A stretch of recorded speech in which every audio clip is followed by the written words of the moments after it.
Assalamualaikum warahmatullahi wabarakatuh.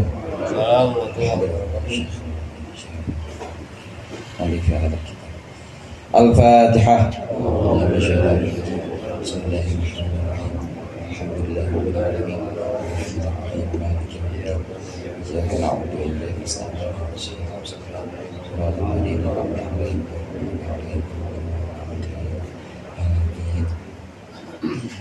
Alhamdulillah Rabbil Alamin wa bihi nasta'in wa ala umuri dunya waddin.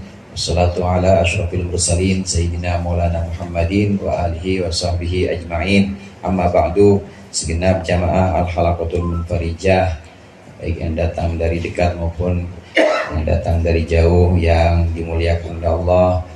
Malam hari ini sebelum kita mulai zikir, mari sama-sama kita membaca kitab yang merupakan khulasah dari karya Imam Ghazali. Jamaah rahimakumullah, Imam Ghazali disebut dengan Hujjatul Islam, artinya argumentasi Islam. Memang dalam kitab Ihya yang khulasahnya ini kita baca, Mau'izatul Mu'minin, Imam Ghazali ketika menyampaikan hujjah atau argumentasinya ini selain dengan argumentasi nakli, yaitu berupa ayat atau hadis atau riwayat, beliau juga menyampaikan argumentasi akli, jadi secara rasional. Nah, berikut yang sudah kita baca kemarin, alasan enaknya kita munajat, enaknya kita bangun malam. Itu secara akal apa? Secara akal argumentasinya, penjelasannya itu bagaimana? Yang sudah kita baca kemarin, saat kita bangun malam kemudian kita bisa kuat melek, ini karena memang kita ingin berjumpa seorang kekasih. Argumentasinya begitu.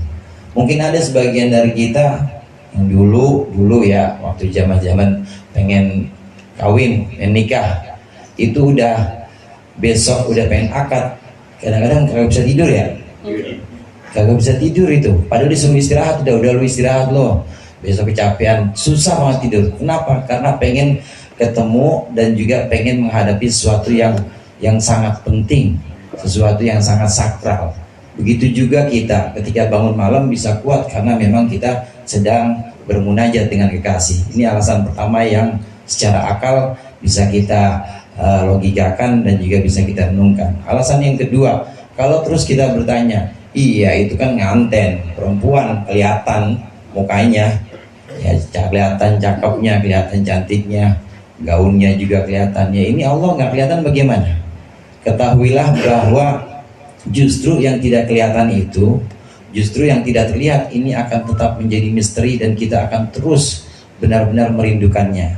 Kayak kita zaman dulu ya, kayak kita zaman dulu itu nggak bisa ngelihat, belum ada V-call. V-call itu video call, belum ada VC ya, anak sini ya sekarang ya, PC ya, belum ada PC. Itu ngedengar suaranya aja enak, belum melihat mukanya. Begitu juga sang kekasih dengan zat yang dikasihnya, dengan zat yang dicintainya pada malam hari. Itu alasan logis, alasan rasional yang kedua. Kemudian alasan yang berikut ini kita baca, Bismillahirrahmanirrahim. Qala al-mu'allif rahimahullah wa nafa'ana bihi wa bi 'ulumihi wa bi barakatihi fid dharain amin. Fa in qulta innahu yantadiru jawabahu. Jika engkau berkata sungguhnya orang yang bangun malam tentu menunggu jawaban dari sang kekasih, fayataladdadu bisima'i jawabihi, maka dia menjadi senang, menjadi nikmat dengan mendengarkan jawaban suaranya. Walaysa yasma'u kalam Allah ta'ala, tetapi orang yang bangun malam tidak bisa mendengar ucapan Allah, tidak bisa mendengar bahasa Allah. Bagaimana kalau engkau mengatakan begitu? Fa'lam, ketahuilah annahu in kana ya'lam, bahwa sungguhnya orang itu yang bermunajat, jika dia tahu annahu la yujibuhu, bahwa sungguhnya Allah tidak menjawabnya, wa yaskutu anhu, dan Allah diam saja, faqad baqiyat aidan laddatun, tetap ada yang namanya kenikmatan fi aradi ahwalihi, dalam menyampaikan kondisi atau keadaan-keadaannya alaihi kepada Allah, wa raf'i sariratihi ilaih, dan mengangkat rahasia-rahasianya kepada Allah. Kaifa wal mukinu yasma'u minallahi ta'ala kullama yaridu ala khotiri. Bagaimana tidak seorang yang yakin ini akan bisa mendengar dari Allah apa saja yang sampai dalam khotirnya. Khotir itu adalah bagian getaran hati fi afna'i munajatihi, dalam tengah munajatnya. di pertengahan munajatnya fayataladdadu, maka dia menjadi nikmat bihi dengannya, dengan khatir itu. Wa kadzal ladzi yakhlu bil maliki, bisa juga bil maliki dengan raja, orang yang berduaan saja dengannya raja, wa yaqridu anhi hajatihi, dan menyampaikan kepada sang raja hajat kebutuhannya, fi janahil laili, di tengah malam, yataladdadu, maka dia menjadi nikmat bagi dengannya, fi roja'i ni'amihi, dalam mengharap nikmat-nikmatnya Malik, warroja'u, padahal mengharap fi haqillahi, pada haknya Allah Ta'ala, itu asdaku, lebih benar. Orang sama raja aja kita kadang-kadang penuh harapan pada Allah, maka harus lebih penuh harapan. Wa ma indallahi abqa wa anfa'u, dan apa saja yang ada di sisi Allah itu lebih kekal dan lebih bermanfaat, mimma inda ghairihi, ketimbang apa yang ada di sisi selain Allah. Wa kaifa la yataladdadu, bagaimana tidak seorang itu mendapatkan kenikmatan, orang yang bermunajat bi aradil hajati, dengan menyampaikan hajat-hajat kebutuhannya alaihi, kepada Allah, fil khalawati, dalam khalwat-khalwatnya atau dalam kesendirian-kesendiriannya. Kalau kemudian dipertanyakan, iya kan kalau itu dijawab, kalau pasangan kita kan dijawab sama kekasih yang bisa kita pandang atau yang bisa diajak bicara, dijawab. Ini emang saya bisa mendengar kalam Allah, emang malam-malam kita bisa mendengar suara Allah. Ketahuilah bahwasannya Allah meskipun tidak mendengar, artinya meskipun Allah tidak memberikan jawaban, bukan tidak mendengar, meskipun Allah tidak memberikan jawaban dan Allah diam, maka tetap kita akan mendapatkan kenikmatannya, karena kita udah tumpahin semua perasaan kita pada malam hari itu. Kita sudah bermunajat, berbisik-bisik, memanggil nama Allah, Allah, Allah, Allah. Di antara syair itu yang sering dibaca oleh Al-Maghfurah Mbak Bishr Mustafa, itu beliau bermunajat dengan wasilah Rasulullah. Walayadhiqa Rasulullahi jahuka bi idil karimu tajalla bismi muntaqimi. Itu kalau kita bahasain, ya Rasulullah, saya ini bukan siapa-siapa, dekat sini datang ya Rasulullah, saya bukan siapa-siapa, sungguhnya pangkat dan derajatmu untuk nanggung saya itu nggak apa-apa. Jangankan buat nanggung saya, buat nanggung seluruh manusia itu bukan apa-apa, derajatmu sangat luhur. Ya Rasulullah, bantu saya. Munajatnya Mbak Bisri berwasilah dengan wasilah Rasulullah. Malam-malam itu kadang-kadang santri dengar Mbak Bisri lagi begitu aja itu, lagi bermunajat dengan qasidah itu. Idil karimu tajalla bismi muntaqimi, ketika yang zat yang maha mulia itu menampakkan diri nanti di akhirat dengan nama muntaqim. Muntaqim itu artinya maha membalas. Ya Rasulullah, tolongin saya meskipun saya amalnya sedikit, tapi nama saya paling enggak ada Ahmadnya belakang. Di tengah saya namanya Mustafa. Kan itu nama-nama engkau juga ya Rasulullah, tanggung saya, tanggung nanti di akhirat. Bisik-bisik aja sama Rasulullah. Sama Allah juga demikian, ya Allah, Allah, anak-anak saya, berikan anak-anak saya ilmu yang manfaat. Nanti kalau sudah berkeluarga bisa melahirkan keturunan dzurriyyah yang soleh-soleha, sehingga nggak ada yang berhenti bersujud kepada engkau, dan tetap terus ada yang mengingat namamu ya Allah. Mohon sama Allah malam-malam. Emang Allah jawab? Enggak. Meskipun Allah nggak jawab, tapi kita sudah bisa menumpahkan perasaan kita. Bangun pagi hari atau pagi hari seger lagi, karena udah habis curhat. Kalau kata Bang Haji Gofur, Bang Haji Gofur tempat curhat orang itu.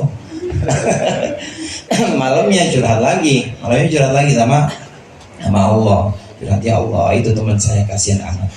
Ya Allah, itu teman saya yang di jamaah yang sebelah sana itu banyak banget masalahnya, tolong. Jamaah rahimakumullah, di antara doa yang cepat Allah kabulkan itu adalah doa seorang saudara kepada saudaranya fil ghaib. Doaul akhi lil akhi fil ghaib. Orang yang bangun tengah malam kemudian ngedoain saudaranya, ya Allah, jamaah halakoh ya Allah, biar semua rizkinya lancar, yang halal rizkinya, sehingga buat makan keluarganya jadi gampang ibadahnya. Didoain, nggak ada yang dengar tuh. Saya tahu di sini ada yang begitu. Doain pasti malam, nggak disebut namanya tapi jamaah yang sebut. Ya Allah jamaah Hifdzul Aman, ya Allah jamaah Masjid Nurul Jihad. Jihad ya. Kalau Pondok Ranji Nurul Ikhwan. Ya Allah jamaah Masjid Nurul Ikhwan, didoain. Bil ghaib itu maksudnya mendoakan saudaranya tanpa saudaranya tahu. Ini cepat dijawab Allah. Doaul akhi lil akhi. Ini termasuk 5 dari doa-doa yang cepat Allah kabulkan. Di antaranya doa orang yang haji, itu cepat Allah kabulkan. Doa orang yang dizolimi, itu juga cepat Allah kabulkan. Kata Bang Ajis, gua gampar dulu, kan dizolimin, doain. Doa orang yang dizolimi cepat. Tapi di antara 5 itu, di antara 5 doa-doa yang cepat dikabulkan, paling cepat adalah doa ul akhi lil akhi fil ghaib. Doanya seorang saudara untuk saudaranya, ini doanya tanpa ketahuan saudaranya. Bangun tengah malam, doain jamaah-jamaah, doain teman-teman, munajat kepada Allah. Meskipun Allah tidak menjawab, Allah tidak bersuara, tapi kita tetap senang karena sudah kita tumpahkan semua hajat-hajat kita, keinginan-keinginan kita, dan kita penuh harap. Orang sama raja aja, orang sama wali kota misalnya, atau sama gubernur aja, kadang-kadang kita baru ngomong aja, ngomong belum dijawab, ngomongnya sama siapa? Sama asistennya, nggak ketemu kan nggak dijawab. Ya nanti saya sampaikan. Baru ngomong nih, ada di kampung saya itu jalan rusak banget. Kita baru ngomong itu aja rasanya udah plong. Nah begitu juga kepada Allah. Pada Allah justru kita harus lebih penuh harap lagi. Di malam hari kita bermunajat, tentu itu akan bisa melapangkan dada kita, membuat dada kita itu lebih jembar, atau dada kita itu lebih luas menghadapi masalah-masalah itu dengan terang hati kita. Alam nashrah laka sadrak wa wada'na anka wizrak, itu diantaranya, tidakkah engkau, bukankah telah kami lapangkan dadamu, rafa'na laka dzikrak, dan kami angkat zikir atau kami angkat penyebutan. Bagaimana cara melapangkan dada? Antara lain dengan munajat kepada Allah malam hari. Dan juga selain munajat secara umum yang namanya zikir, Allah, Allah, Allah, itu juga tatmainnul qulub. Dengan zikir pasti hati kita itu lebih tenang. Di sini dituliskan kalau kita sudah bisa menyampaikan perasaan kita meskipun Allah nggak jawab, ketahuilah nanti pada waktunya itu akan ada sesuatu yang sampai ke dalam hati kita, namanya khotir. Khotir ini kalau kita udah mulai merasa enak, Allah, Allah, nggak minta apa-apa, Allah, Allah, udah merasa enak, terus besok itu lagi Allah, Allah, udah merasa enak, nanti itu ada yang namanya khotir. Khotir itu jawaban dari Allah. Jawaban dari Allah bahwasanya untuk anak-anak kita nih dikasih petunjuk. Untuk anak-anak kita besok bakal ada yang nanggung kuliahnya. Dikasih jawaban-jawaban kayak begitu. Khotir itu Allah sampaikan ketika kita sudah nikmat dalam zikir dan munajat, maka dalam hati itu ada yang namanya rentak, atau ada yang namanya bersitan-bersitan hati yang merupakan jawaban-jawaban dari Allah. Memang nggak langsung saudara, tapi dengan riyadhah, dengan latihan-latihan, kita sering bermunajat, maka akan bisa kita rasakan khotir ini, akan bisa kita rasakan bersitan-bersitan hati yang merupakan isyarah, merupakan petunjuk dari Allah. Tidak berupa bahasa lisan, tapi berupa bahasa isyarat yang masuk ke dalam hati kita.